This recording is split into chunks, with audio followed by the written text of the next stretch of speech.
5. To block this call and all future calls, press 7. To reject this call, hang up now. You may begin speaking now. Hello, welcome to Convict Inc. I'm your host, Robert Rosso. It is November the 2nd, and I literally just a second ago I found out that Bobby Manna passed away. He didn't make it home. For those of you who reached out to me that knew Bobby, I think one of the relatives did one time.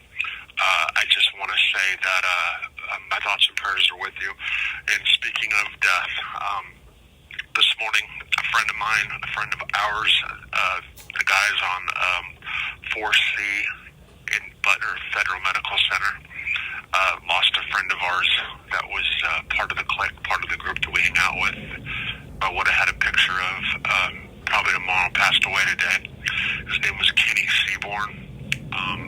I can't say it wasn't expected that he would pass soon, but it did just kind of come on and just it hit us.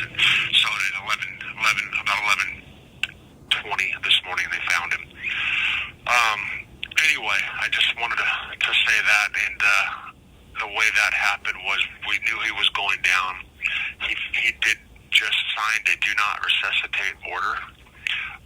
What that does mean is that if you are at a stage where you believe that the alternative of suffering is to let it go, and he had about 3 years left on a 10-year sentence, he would have been granted compassionate release, but he did not have anywhere to go on the street. His family was not able.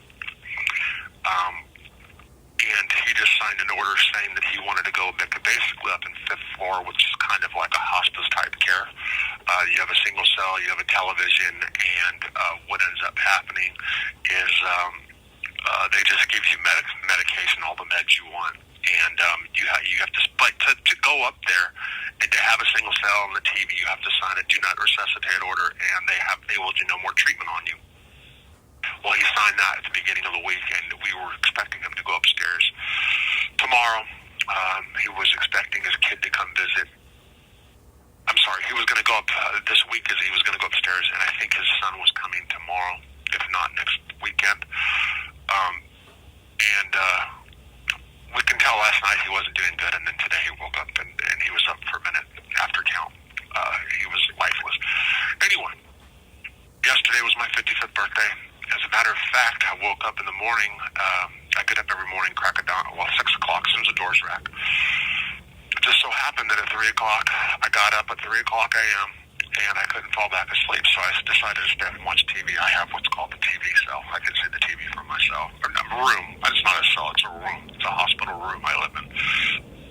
Well, I got up, and for some reason, I thought it was 5 o'clock, and I decided to stay up. We'll come to find out it was a lot later, and I was watching Home Rescue, and then I watched some mummy tombs being resurrected over Egypt, and stayed up, and sometime around, I think it was about 5:30 or so, I remembered it was my birthday. Well, I got up, and about 6:15.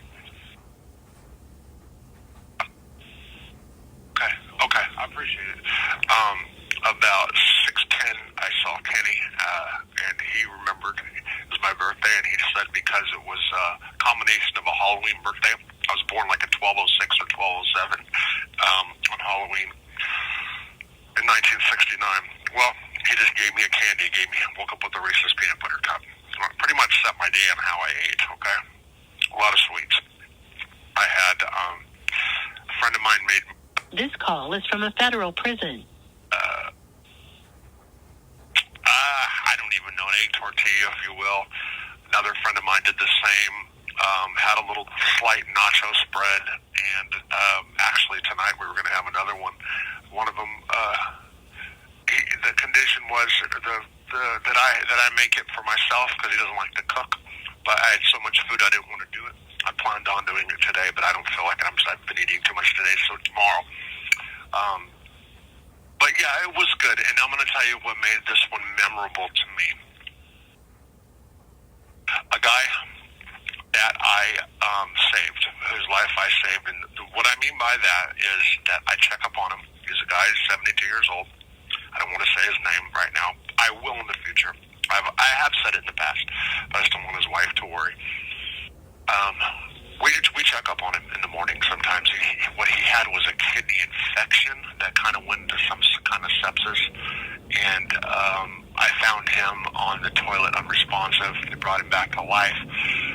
Because of that, he was able to see his wife and family once again. And yesterday, when he told me happy birthday, he thanked me for that and thanked me specifically for being able to see his wife one more time.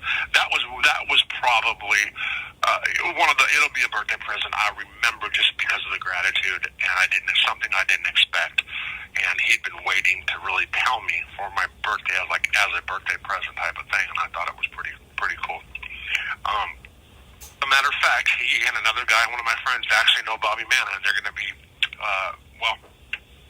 Bobby was older, can't see devastated, but I'll definitely send their thoughts and prayers as well. Otherwise, let's see. Yeah, that was my birthday. I remember birthdays in prison. This will be the last one. This will be my last birthday in prison. I have some memorable birthdays in the joint, sadly, because I spent most of my life in there. One of them being, I was in a rubber room in the Seaboern County Jail in 1997, and I heard my wife, actually, my second wife at the time, being released after she cut a deal with the feds to let me out. And I heard her, and I was locked up in the rubber room because I had a tendency to fight with the cops back then. Get in physical altercations, and they locked me up in a rubber room over one of them. And I'll never forget her. I heard her saying, "Is he actually in there? Is he actually in there?" And I started yelling and screaming and stuff. My 29th birthday in the feds, the first year in USP Leavenworth, I got really, really, really fucked up. Something you shouldn't do when you're in prison. I passed out drunk on the floor of my cell. Ended up getting a tattoo of, actually it's a really good barbed wire. This call is from a federal prison. Left arm, but yeah, that was memorable. And of course, 2014, 45th birthday.